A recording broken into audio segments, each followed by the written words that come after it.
I think that the question of diversity is a vexed one for the modern Muslims, because modernity in some ways also forces you into kind of one way of doing only, and so you are both combating a contemporary trend that pulls you into a singular direction, but there's been a lot of pushback against the singular direction because we are also very diverse.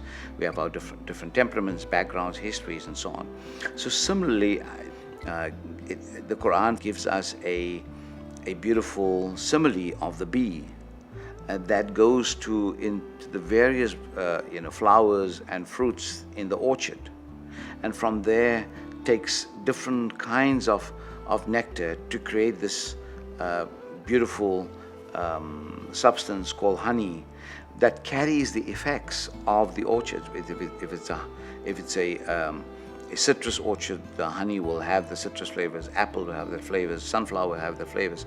So even in the production, it will carry the environment within it. But difference is also how human beings are constructed. And human beings are deeply different in their temperaments, in their knowledge, in the way they experience things.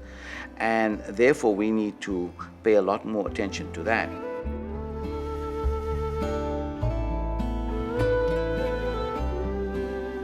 The question of sectarianism is got to do with the questions of history. We wish history would be in some way, but history is not according to our wishes. So the developments in early Islam of political division, disagreement, is the way in which communities existed from time immemorial. So trying to fix that and wish that away is not going to be something that is going to be accomplished. So there will always be Sunni, Shia, and people in between.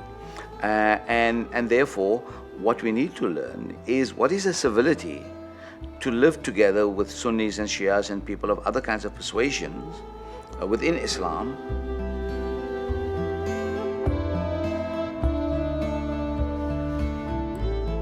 Human dignity is a very, very powerful concept, but one can only appreciate it if you also see it within yourself.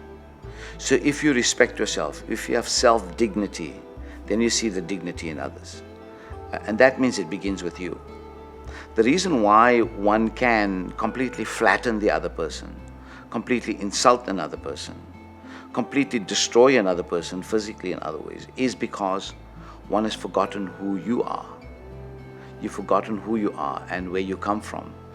Because if you remember the sharedness, the shared humanity you and I have, then I wouldn't do to you what I wouldn't like others to do to me. So it comes back to the simple teachings.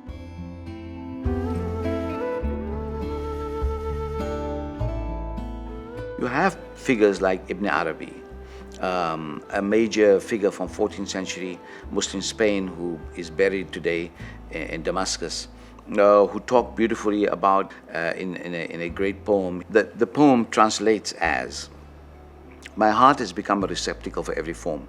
It is a pasture for gazelles. It is the temple for the idolater. It is the monastery for monks, the pages and the scrolls of the Torah, the pilgrim's Kaaba." And then he says, "I confess the religion of love. Wherever its caravan leads me, love is my faith and my religion."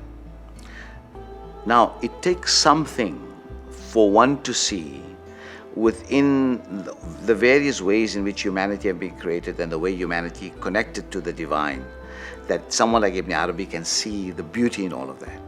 And so, human dignity also means that we must be able to see the beauty in each other. When we see the beauty in each other, the gifts of everyone will become available to the beholder.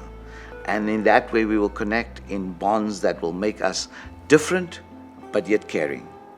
And so that dignity doesn't come automatically. It's also something you have to strive for, to perfect it, and to work on it within yourself and in community.